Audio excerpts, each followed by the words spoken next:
बताएं, अजहर मनार साहब बीजेपी के सीनियर लीडर हैं और आप यहाँ चलती है, लोग आपको पसंद भी करते हैं। जो असेंबली सेक्शन चल रहा है, इसको दुनिया को क्या फायदा? पहले भी चला था, कुछ फायदा नहीं मिला, इस बार भी चल रहा है। ये गरीबों का पैसा वहाँ ये ज़ाया करते हैं। क्या आपको लगता है यहाँ जो है हमारे स्कूल हैं, कॉलेज हैं, यहाँ स्टाफ नहीं, मेडिकल जो हॉस्पिटल हमारा सुरनकोट, इसकी बुरी कंडीशन है, जमीन पर सड़कों की बुरी कंडीशन है। आप कह रहे हैं कि मोदी सरकार जो है इतना जम्मू कश्मीर को पैसा दे रही है, ये पैसा कहाँ चला जाता? क्या कहना चाहेंगे आप? शुक्रिया आजाद साहब, बड़ा इंपॉर्टेंट सवाल आपने 4-5 सवाल इकट्ठे कर दिए हैं, तो मैं कोशिश करूंगा कि अलग अलग जवाब दूंगा इसका। सबसे पहले तो मैं ये कहूँगी, असेंबली सेशन जो चल रहा है, इससे पहले भी असेंबली सेशन 1 साल के अंदर जो है डिफरेंट कश्मीर में भी चले, जम्मू में भी चले। मुझे बड़ा दुख होता है कि जब मैं असेंबली सेशंस में डिस्कशन सुनता हूँ। असेंबली सेशंस इसलिए होता है कि लोगों की डेवलपमेंट के लिए, लोगों के मसाइल का हल ढूंढने के लिए। यहाँ पर आपने देखा होगा कि असेंबली सेशन चाहे वो कश्मीर के अंदर हो या जम्मू के अंदर हो, यहाँ आपसी जंग छिड़ जाती है, चाहे वो कांग्रेस हो, नेशनल कॉन्फ्रेंस हो, कभी पीडीपी हो, कभी भाजपा हो। मेरा मानना यह है कि असेंबली के जो अंदर जो इश्यूज उठने चाहिए, जो लोकल हमारे एमएलए है, चाहे वो किसी भी कंस्टिट्यूंसी का एमएलए हो, असेंबली के अंदर वो अपने इलाका की जो कमजोरी है, इलाका की जो डेवलपमेंट होनी चाहिए थी, जहां जहां डेवलपमेंट रुकी है, उस चीज के ऊपर डिस्कशन होनी चाहिए थे। मुझे बड़ा अफसोस है कि ऐसी कोई भी डिस्कशन जो है वो मैंने नहीं देखी, और कोई भी बेहतर क्वेश्चन बिलखसूस असेंबली सुरनकोट कंस्टिट्यूंसी के लिए जो होने चाहिए थे वो मैंने तो सुने नहीं। उसके अंदर भी मैंने ऐसी कोई बात नहीं सुनी। लेकिन रजौरी के अंदर इफ्तिखार जी ने कहीं ना कहीं कुछ ना कुछ इंपॉर्टेंट इश्यूज जो है उठाए हैं।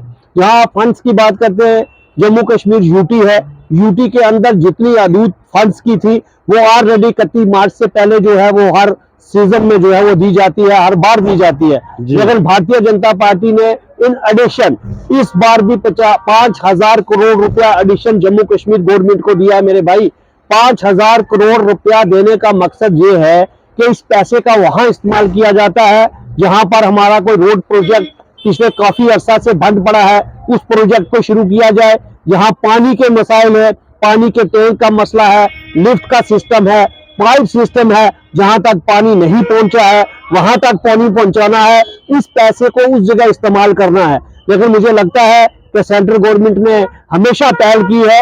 आपने देखा कि 1 साल पहले जहां पर फ्लड्स का मसला हुआ, लोगों के घर बह गए, लोगों के घर जमीनों के नीचे दब गए, उस वक्त ही भारतीय जनता पार्टी ने 3,000 करोड़ रुपए की रकम दी थी। लेकिन असेंबली के अंदर यह कहा गया था कि हम 5 मरले का प्लाट और लोगों को मकान बना के दे रहे हैं। लेकिन पिछले काफी अरसा से आपने उस चीज को 7 से 8 महीने हो चुके हैं, मैं नहीं समझता कि उसके ऊपर कोई काम शुरू हुआ है। प्रैक्टिकली इस वक्त जो है उन लोगों को जमीनें लाट हो जानी चाहिए थी, वहां पर कंस्ट्रक्शन का काम शुरू हो जाना चाहिए था, क्योंकि आने वाले बरसात के समय से पहले इन लोगों को घर जो है वो मिलना चाहिए था। लेकिन बड़े अफसोस से कहना पड़ता है कि इसके ऊपर कोई काम नहीं हुआ है। सरकार नेशनल कॉन्फ्रेंस लोगों की जो मसाइल मेन इशू लेके जो नेशनल कॉन्फ्रेंस जीती थी, जिनमें उन्होंने 370 और 35A का एक मेन इशू बनाया था। कल भी असेंबली के अंदर में देख रहा था, एक एमएलए साहब कह रहे थे 370 और 35A जो है डेली विजिट्स को परमानेंट करने के लिए जरूरी नहीं है, वो हट के भी हम काम कर सकते हैं। जब उनके एमएलए असेंबलीज के अंदर अपोजिशन कहती है कि हम 370 को छोड़िए, आप डेली विजिट्स को परमानेंट कीजिए, उसके लिए 370 की जरूरत नहीं है। लेकिन नेशनल कॉन्फ्रेंस जिन मुद्दों के ऊपर इलेक्शन जीत के आई थी उसके ऊपर बुरी तरीके से फेल हो चुकी है। उसके ऊपर कोई काम जो है नेशनल कॉन्फ्रेंस ने नहीं किया है। जो नेशनल कॉन्फ्रेंस ने वादे किए थे, आपने देखा कि उन्होंने गैस के लिए अनाउंसमेंट की थी, तो कल ही मैं लोगों से अंत्योदया से पूछ रहा था कि गैस आपको मिला, वो कहते हैं जी अभी उसकी प्लानिंग चल रही है। राशन की अनाउंसमेंट की, अभी उसकी प्लानिंग चल रही है। मेरा कहने का मतलब ये है कि सरकार किए हुए वादों को पूरा नहीं कर सकी है और लोगों का ध्यान हटा दिया है। उन्होंने अपने लिए 1 लाख गाड़ियां, 90 एमएलए के लिए 1 लाख गाड़ियों परचेज करने के लिए उनको परमिशन की जरूरत नहीं, सैलरी डबल। उस वक्त 370 का कोई इशू नहीं था, 35A का इशू नहीं था। आज वो सैलरी की डिमांड 3 लाख रुपया कर रहे हैं जी। 3 लाख रुपया सैलरी होनी चाहिए। जहां तक एजुकेशन निजाम की बात में करूं मेरे भाई, कल के एमएलए हजरात कह रहे थे कि जितने सरकारी टीचर्स है तो उनको अपने बच्चों को जो है वो एजुकेशन सेक्टर में अपने सरकारी स्कूलों में जो है वो दाखिला कराना चाहिए। मैं उन एमएलए साहब नेशनल कॉन्फ्रेंस से ये पूछना चाहता हूं कि आपके बच्चे जो है वो प्राइवेट स्कूलों में पढ़े, आपके बच्चे दिल्ली में पढ़े, आपके बच्चे गुजरात में पढ़े, आपके बच्चे बॉम्बे में पढ़े, आपके बच्चे फॉरेन कंट्रीज में पढ़े, तो आप ये दावा करते हो कि एक आम आदमी तो बेचारा वो सरकारी स्कूल में पढ़ाता है। मैंने तो पहले भी कई बार मुतालबा किया है, मैं टीचर्स की बात नहीं करता, मैं तो ये कहता हूं कि हर सरकारी मुलाजम जो गवर्नमेंट खाते से पे लेता है उसकी मंथली जो है रिपोर्ट जानी चाहिए कि उसका बच्चा किस स्कूल में एजुकेशन हासिल कर रहा है। इनके बच्चे तो हाई फाई स्कूल में जो है वो तालीम हासिल करते हैं, इनको एक गरीब के बच्चे की क्या पड़ी है। तो वो देखेंगे कि हमारे बच्चे के लिए स्कूल के अंदर स्टाफ है, स्कूल के अंदर कमरे है, स्कूल के अंदर डेस्क बैठने के लिए है, स्कूल के अंदर बच्चों के पीने का साफ पानी है, स्कूल के अंदर जो बच्चों के खेलने का इंतजाम है, स्टेडियम है, हमारी बच्चियां जो स्कूल में पढ़ती है उनके लिए टॉयलेट फैसिलिटी क्या स्कूल के अंदर है। इन लोगों को तो चिंता ही नहीं है, ये तो खाली सियासत करते हैं। मेरा कहने का मतलब ये है कि इसको असेंबली के अंदर जब सवाल उठाया गया तो इनको खाली सरकारी टीचर्स तक महदूद नहीं रखना था, तमाम सरकारी एम्प्लॉइज को, जैसे ये एनओसी बिजली की लेते हैं कि भाई आपने बिजली का किराया दिया है नहीं दिया है, आपने पानी का किराया दिया है तो आपको सैलरी मिलेगी, ऐसे सरकारी मुलाजिम के ऊपर पाबंदी होनी चाहिए कि उनके बच्चे सरकारी स्कूलों में मिले। तो मैं ये समझ सकता हूं कि उससे एजुकेशन जो है वो बेहतर हो सकती है। अगर मैं एक सरकारी मुलाजिम में बच्चा प्राइवेट में पढ़ा रहा हूं तो मैं सरकारी स्कूल के ऊपर उंगली उठाऊंगा तो गलत है। मेरे कहने का मतलब है कहीं ना कहीं सरकार को कहीं ना कहीं पहल करनी होगी।